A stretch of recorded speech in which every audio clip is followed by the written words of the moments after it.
Bonjour, je m'appelle Tom Krasinski et nous avons une série de films pour automobilistes. Vous avez aussi entendu dire qu'un Tchèque avoue plus facilement qu'il est un mauvais amant que d'admettre qu'il est un mauvais conducteur. C'est pourquoi je ne me permettrai jamais de donner des leçons sur l'art de conduire, mais j'aimerais aborder l'art de la préparation aux différentes embûches que l'utilisation d'une voiture peut nous réserver. Et ce, pas seulement en hiver. Le premier épisode sera consacré aux bases d'essentiel, plus précisément à un minimum hivernal pour les automobilistes ordinaires. Dans le deuxième épisode, nous aborderons l'entretien de base des pneus et le changement de roue. Dans le troisième épisode, nous nous pencherons sur les batteries de démarrage, c'est-à-dire les batteries de voiture et leur entretien. Alors, allons-y. L'équipement de base d'un véhicule en cas d'urgence est défini par un arrêté qui change de temps en temps, mais chacun d'entre nous peut garder dans le coffre quelques outils supplémentaires utiles qui peuvent servir de prévention ou de sauvetage. Cet équipement optionnel varie évidemment non seulement d'un conducteur à l'autre, mais aussi en fonction de l'endroit où l'on utilise la voiture. La circulation en ville impose des exigences différentes et il faut se préparer autrement pour la montagne.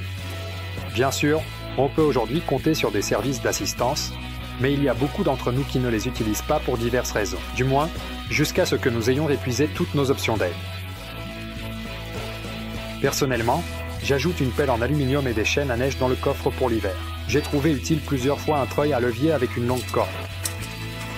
D'une certaine manière, grâce à la loi de Murphy, ces outils agissent aussi comme une prévention. Parce que quand ils vous gênent dans le coffre, il y a de fortes chances que vous n'en ayez jamais besoin. Mais essayez de les sortir un jour. Commençons donc par la prévention. Beaucoup de problèmes peuvent être évités assez simplement. Par exemple, en traitant le joint en caoutchouc autour des portes avec de l'huile silicone, vous réduisez le risque de gel. L'huile en spray est pratique pour les grandes surfaces, mais pour les joints, je recommande d'appliquer d'abord l'huile sur un morceau de chiffon et ensuite de frotter le joint avec. Sinon, vous aurez de l'huile partout. Une autre classique de l'hiver est le givre sur les fenêtres. Si vous ne voulez pas essayer des recettes garanties pour enlever facilement la croûte de glace et que vous n'avez pas de verre chauffant, utilisez un pare-soleil avec une couche en aluminium qui fonctionne très bien non seulement en hiver contre le givre, mais que vous pourrez aussi utiliser le reste de l'année contre les rayons du soleil. Les deux poignées servent à fixer le pare-soleil dans les portes et n'oubliez pas de glisser le pare-soleil sous les essuie-glaces pour qu'il ne gèle pas sur le verre. Lorsque votre pare-brise gèle malgré tout, un grattoir télescopique est très utile, car vous pouvez facilement atteindre le centre sans toucher la carrosserie et risquer de vous salir.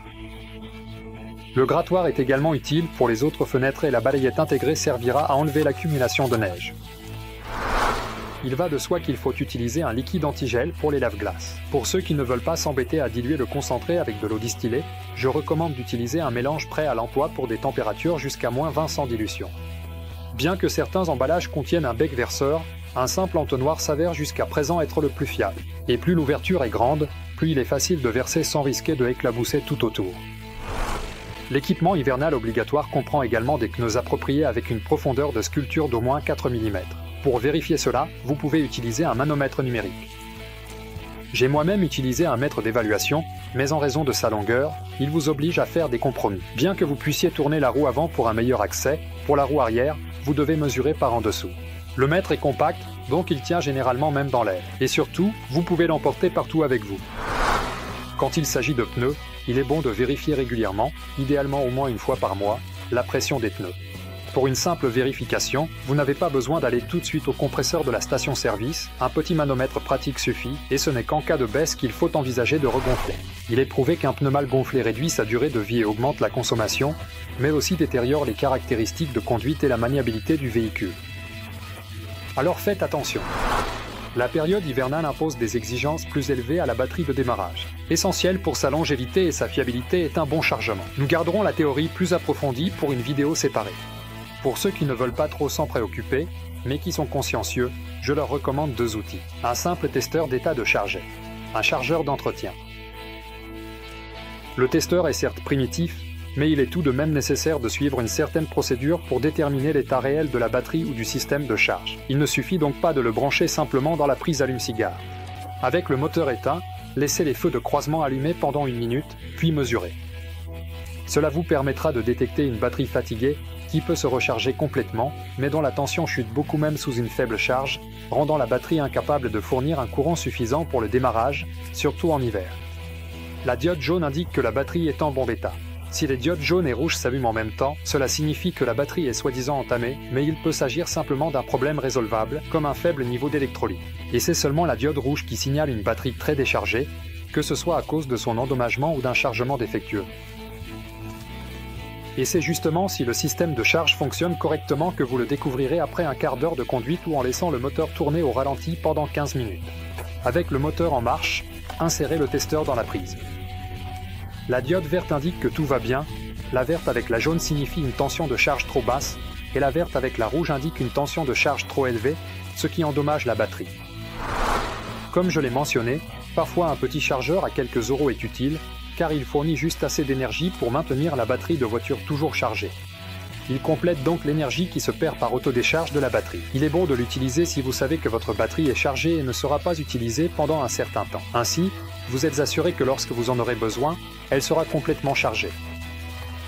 Vous n'avez pas à craindre de la laisser connectée à la batterie pendant longtemps. En effet, le chargeur ne surcharge pas la batterie, au contraire. Elle n'est pas conçue pour des batteries excessivement déchargées et ne doit pas être utilisée si la batterie de voiture a une tension à vide inférieure à 12,5 V. Et la dernière chose de mes conseils d'hiver est pour le cas d'une véritable urgence.